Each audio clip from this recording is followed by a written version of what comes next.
narcotics ward, I think. And here's the chain of events so far. Like, we were walking through doing manual tune Spirit Box, and we get somebody trapped. And then we asked, were you the one standing next to Alex? And then loud and clear, a spirit goes, cocaine? Yeah. And then we're like, oh, it said cocaine, oh! And then the same spirit goes, good times. I remember that.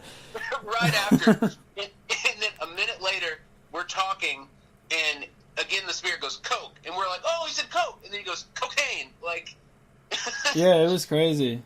And he followed us around for a little bit, and then we asked him how he felt about the renovations that they're doing at Trans-Allegheny, and very clearly, same spirit, I think the Cocaine Man goes, they suck. Loud and clear. And guys, I want to say, if you want to see any of the stuff that he's talking about, it's on Epic Paranormal TV on YouTube, or you can message either me or Eric, and we can send you the links to any specific videos. Yep, and they're all time-stamped, too.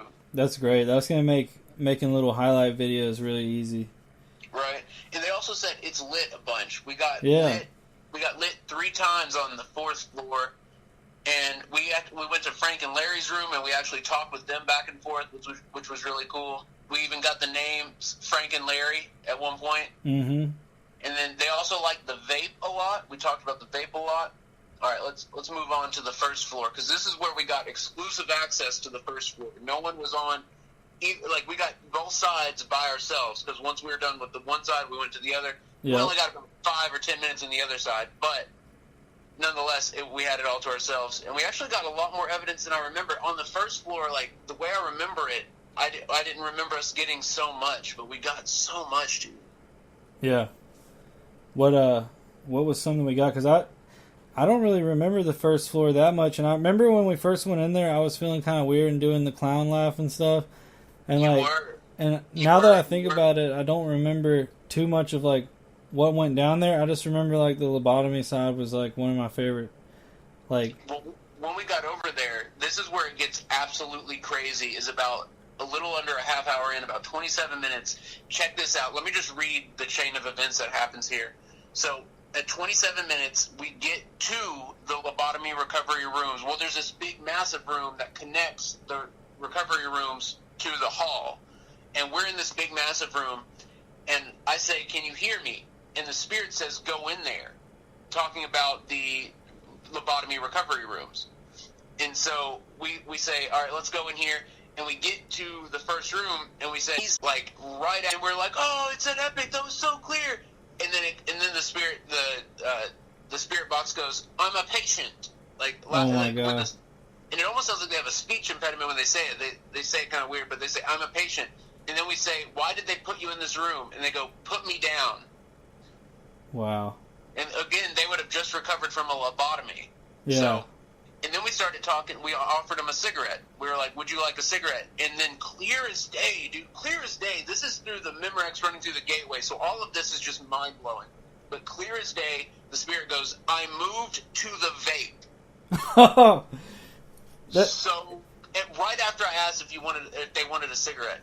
And then we're like, oh my God. And then the spirit box goes, the vape, best. And then we're like, did it say vape again? And then it goes, Alex. And then we were like, what's your message for Alex? And he goes, they're nervous. Wow. It's crazy. And then shortly after that, this is one of my favorite parts of the stream right here. Well, it was the evidence, not what's happening. Because at this part, Alex's phone starts glitching up hardcore. His stream freezes up. His phone's going nuts. And right as that's happening, the gateway goes, we mess with it. You hear spirits say, we mess with it. Loud and clear. Wow. And then I go into the next room over. So Alex is down in front of that first room still, and I decide to go to the next room over. And I'm looking in the first room, not the first. I'm looking in that next room, the second room.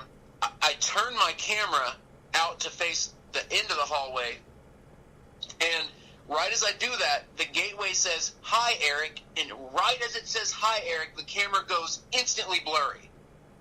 It's as if a spirit walked up to the camera and said, hi, Eric. And as it walked up to the camera, it pulled the focus on the camera, attempting to focus on that spirit. It's just incredible. It's a piece of visual anomaly of the camera blurring to coincide with this response at the same exact time. Like, it's just incredible. Yeah, the gateway was popping off there. I didn't even realize, like we were saying, at that time, I don't remember most of that even happening, you know? Yeah, that's what I'm saying. Like, I remember, like, probably half of it, and then the other half is all, like, when we review, it's just like, wow, it was just direct back and forth. Now, let's explain real quick about the vape. Like, since we both vape, we've been offering the spirits vapor as an offering, and it seems like we get a lot of responses talking about the vape since we started doing that. Absolutely. I would say we get at least 5, maybe 10 times more responses in regards to the vape than I ever did with cigarettes. Yeah. Like, I'd occasionally have spirits talk about cigarettes, but the vape, they go wild for the vape, man. And I think it's because it actually works for them.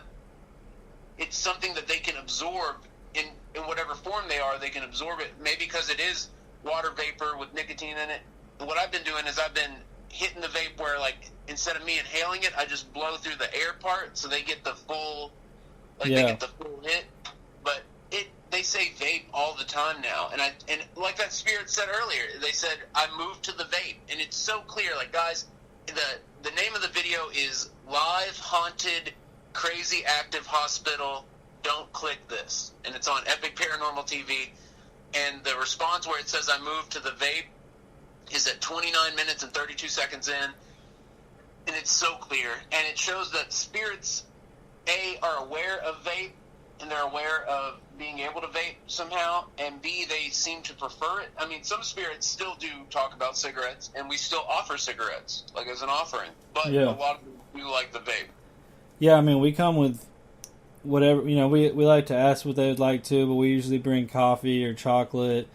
We even bring beer, cigarettes, vape, just various offerings, and we seem to get good results in doing so. Like, we've even been respectful to, like, darker spirits, like things that people wouldn't even mess with.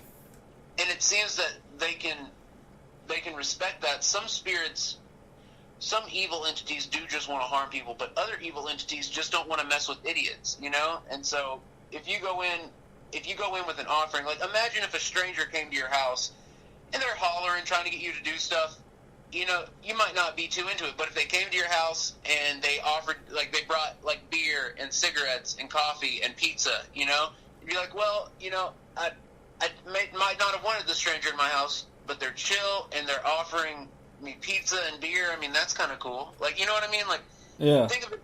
I mean, it's probably not that simple. I think it's probably the intention of the offering, but nonetheless, that is one way to look at it. And we're also, Alex and I are serious about our offerings. We don't, like, leave something for them and then take it back when we leave. Like, if we leave them a drink, we'll pour the drink out on the ground at the end of the night to show that we're serious about the offering. And with the cigarettes, we'll leave the cigarettes there to show that we're serious about the offering. Like, the more serious you are about your offerings, the more the spirit world will believe you in your intention of offering. And I recommend anyone try it out and see what kind of results you get as well. Because it definitely has an effect on the investigation. And one offering that I left was that keyboard at Old South Pittsburgh. And in Omar Gosh's video, he was, like, playing it in the intro. For the intro. That was awesome. I commented, I was like, dude, I left that there. I don't know if he saw it or not. But, so that was Trans-Allegheny. I remember we were the last people in there investigating. Oh, yeah, by far. To the point where they came up and they were like, all right, we gotta go. Yeah, every time I go there, I do that. I stay till the very last second. It's like we were like still running the gateway, like walking down, coming out of the stairs. Yeah, we were getting some crazy evidence. I remember it started getting lit right at the end, and we're like... Right at the end, man. Right at the end. Dude, the last time I was there, my car had broke down. Like, so I investigated till they kicked us out, and I had been carrying around probably 25 pounds in my backpack because I didn't have the mobile SLS back then. I only had the laptop SLS. So I was carrying the laptop, DSLR's camera, all the power supplies, the gateway device, just tons and tons of stuff in the backpack. Bad move. And I was investigating for about 9 hours. And at the end of it, I was just ready to get back to the hotel, go to sleep. My car didn't start. I'm stranded at Trans-Allegheny, and everyone had already left because I was the last person. So, oh my god! After that, the same spirit says "epic," loud and clear, same voice. And in the '60s, 1966, and also right next to the town Point Pleasant, where the Silver Bridge collapsed, leaving 46 people dead. So, the TNT area is this just group of these old World War II bunkers where they stored explosives, and they're just out there in the it's called the McClintock Wildlife Refuge now, and supposedly it's one of the first places where the Mothman was sighted by, I think, Linda Scarberry is her name. And so we went out there to do gateway sessions and just regular spirit box sessions, and also did a live stream out there. We had to set up the antenna to get it going. But we had some interesting experiences there as well. Yeah, we actually, on the recorder, so the first few bunkers we investigated, I wish I'd had the live stream going for those. I got it on film, most of it. We do have video of it, and we captured a couple of EVPs that said Mothman, if I'm not mistaken. Yeah. And then once we got to the bunker where we live streamed, it was weird. It was very hit or miss, but it would come in these waves. And on playback, we got way more evidence than I remember getting. And dude, check this out. At one point, it's so clear, and it's one of the clearest responses we got from the 589, or the big spirit box. Yeah, 589. Yep, and we had it sitting in the bunker, and at 1 hour, 39 minutes, and 37 seconds, a woman spirit, and there was the same woman talking to us for a long time, dude, and we just weren't catching it, but yeah, she goes BDSM. Oh my god. Super clear, and you can slow it down to 0.75 and 0.5, you can slow it to 50% speed on YouTube, and it gets clearer and clearer. It's just so clear. She goes BDSM, I wonder where she followed us from. Yeah, and she talks, and then that same voice later, the rods started moving all weird, and I'm like, oh wow, they're moving weird, and she goes, I'm on them, wow, on the dowsing rods. I forgot we even used the 589 there. Oh yeah, we used it for about a half an hour. Maybe See, longer. the whole trip, there's so much. That's why it's so good to have footage of all of it, because you just, you might forget about certain moments because there's so much all meshed together. Yeah, and dude, I don't know what happened in the TNT area, but some of the stuff we got, there was something intelligent that interacted with us at the beginning, and then in the middle, I feel like we picked up on a lot of weird residual stuff, and maybe not even residual, just maybe we were on the fringes of something else that was bleeding over into the equipment. I don't even know what was happening. And then at the end, we connected again with another intelligent entity, which was that woman talking to us. But yeah, so at least two different intelligent beings, one at the beginning, one at the end, and then some crazy stuff in the middle, dude. And honestly, I felt off all day with the whole issue we had with the restaurant not accepting their own gift card, and then oh yeah. Just I felt weird, man, all day. And then once we started live streaming, I felt a little bit better. But it was just... I remember it was a pain to get it started, too.